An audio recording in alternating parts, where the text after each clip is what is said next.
عارف إن في شخص واحد في واشنطن لو قال كلمة واحدة غلط ممكن يخلي ملايين البشر يخسروا وظايفهم أو تمن شققهم ينهار في ثواني؟ ده مش خيال، ده جيروم باول رئيس الفيدرالي الأمريكي، الراجل اللي معاه ريموت الاقتصاد العالمي. في مقولة شهيرة بتقول الدولار عملتنا لكنه مشكلتكم انتوا.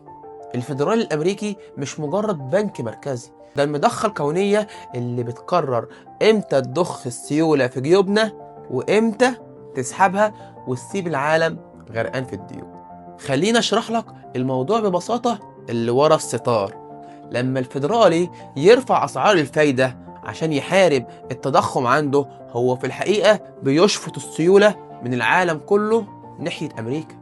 التجربة الواقعية بتقول شوف اللي حصل في 2024 و 2025 لما الفايدة وصلت لمستويات تاريخية. المستثمرين هربوا من الأسواق الناشئة زي منطقتنا وجريوا ورا الدولار المضمون. خليني أحكي لكم الدسامة اللي بتخبيها البنوك.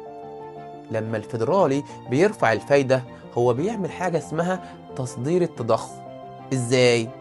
الدولار قيمته بتزيد، وبما إن أغلب السلع زي البترول والقمح والمعادن بتتسعر بالدولار، فأنت بتلاقي أسعار الأكل والشرب عندك غليت فورا حتى لو بلدك ما عملتش حاجة غلط. التجربة الملموسة هنا بتقول إن في الأزمات زي سنة 2024 و 2025 شركات ضخمة في الأسواق الناشئة فلست، مش لأن مبيعاتها قليلة بل لأن ديونها بالدولار تضاعفت فجأة بسبب قرار باول في واشنطن.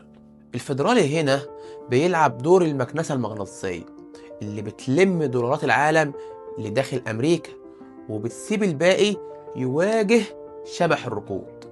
النتيجة عملتنا ضعفت والأسعار عندنا غليت والشركات بطلت تتوسع لأن القرض بقى غالي جدا.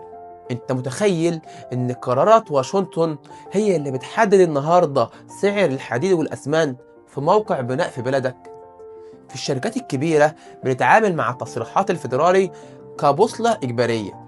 لو الفيدرالي ناوي يثبت الفايدة ده وقت الأسهم والعقارات، ولو ناوي يرفع اهرب للكاش والدهب.